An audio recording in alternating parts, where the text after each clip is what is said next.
จะជំរាបសួរបងប្អូនទាំងអស់គ្នាថ្ងៃនេះផងដែរនេះខ្ញុំមកបង្ហាញអំពីរបៀបធ្វើបង្អែមបបរល្ពៅលាយជាមួយនឹងដំឡូងជ្វាចា៎នេះខ្ញុំមានល្ពៅ1គីឡូហើយនិងដំឡូងជ្វា1គីឡូចំពោះល្ពៅផងដែរនេះខ្ញុំជ្រើសរើសយកល្ពៅដែលទុំស្អិតហើយចិត្តសបកលាងទឹកខ្វះគ្រាប់រួចហើយសបកគឺខ្ញុំចិត្តឲ្យអស់ទេឲ្យវានៅសល់ខ្លះតែបងប្អូនចិត្តឲ្យអស់ទៅចិត្តទៅណាអត់អីទេចំណែកដំឡូងវាចឹងដែរគឺចិត្តសម្បកស្អាតរួចហើយឆ្កឹះយកអាកន្លែងដែលវាស្អុយវាកឹងអីហ្នឹងណាយកចេញទៅហើយយកវាទៅត្រាំទឹកលាងទៅឲ្យស្អាតហើយនេះយកមកចាត់វាជាចម្រៀកចាបងប្អូននេះខ្ញុំចាត់រួចរាល់ហើយឥឡូវនេះយើងមកមើលគ្រឿងផ្សំផ្សេងទៀតចាបងប្អូននេះខ្ញុំមានខ្ទិះដូងចាចំពោះខ្ទិះដូងនេះគឺនេះខ្ទិះទី2បងប្អូនណានេះគឺខ្ទិះទី1នេះខ្ញុំយកវាទៅដាក់ទូទឹកកកទៅពេលពូតហើយឥឡូវវារឹងកកបន្តិចណាអញ្ចឹងខ្ទិះទី2នេះខ្ញុំនឹងថែមទឹកវាឲ្យបានគ្រប់2លីត្រណាពីព្រោះអីយើងធ្វើចំនួនច្រើនចាប៉ុណ្ណឹងហើយនឹងមានខ្ទិះដើមមួយចំនួនកន្លះលីត្រទៀតអញ្ចឹងវាអាចរាវចំណងបន្តិចចានេះគឺខ្ទិះទី2បន្តមកទៀតនេះខ្ញុំមានស្ករសចំនួនកន្លះគីឡូព្រោះផ្អែមយើងអាចថែមថយតាមហ្នឹងអានេះគឺជាខ្ទិះដើមចំនួនកន្លះលីត្រក្របសាគូចាចំពោះក្របសាគូនេះខ្ញុំយកវាទៅលាងទឹកសម្អាតរួចហើយយកទឹកក្តៅយកមកត្រាំវាឲ្យវារីកឲ្យវាឆាប់ឆ្អិនណាពេលកាលណាយើងធ្វើបង្អែមទៅឲ្យវាឆាប់រីកឆ្អិនអាក្នុងអញ្ចឹងទៅវាអត់ងាយឆ្អិនទេណាណានេះគឺអំបិលមាត់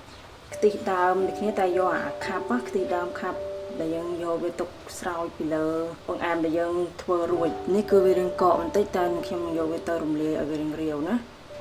ដោយសារវាខ្ញុំយកវាដាក់ទូទឹកកកចាឥឡូវមើលរបៀបធ្វើបងប្អូនគ្នាយើងដាំទឹកនឹងឲ្យវាពុះសិនចាំយើងដាក់ល្ពៅហើយនឹងដំឡូងចូលបងប្អូននេះពុះហើយឥឡូវនេះយើងដាក់ល្ពៅដំឡូងនិងក្របសាគូចូល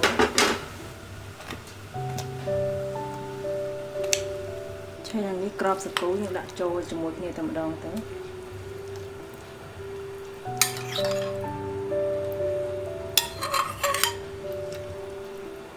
យើងសាបើកមើលកូរវាផងបងប្អូនអញ្ចឹងទេវាអាច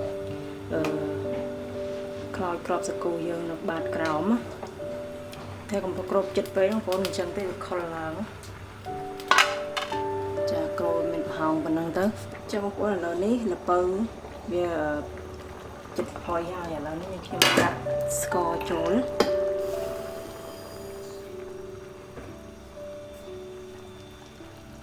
ញ៉ាំបានមួយប្រៀវហ្វេ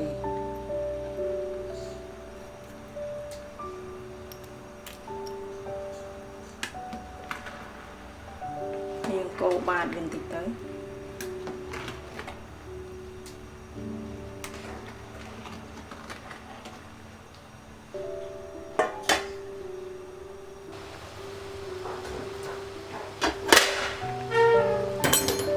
ចាឥឡូវនេះចិត្តឆ្អិនហើយយើងដាក់ខ្ទិះដើមចូលទៅ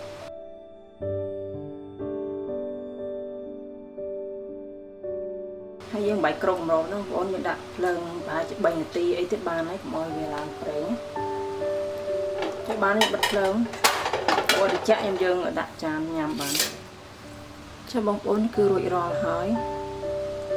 ចុះបងអែមបបរល្ពៅលាយជាមួយដំឡូងចាចំពោះបងប្អូនដែលគាត់ចង់ធ្វើតែដំឡូងទេឬក៏ល្ពៅទេគឺដូចតែគ្នាណាបងប្អូនណាគាត់យើងដាក់មួយមុខដាច់ដライគ្នាទៅតែនេះខ្ញុំធ្វើតែម្ដង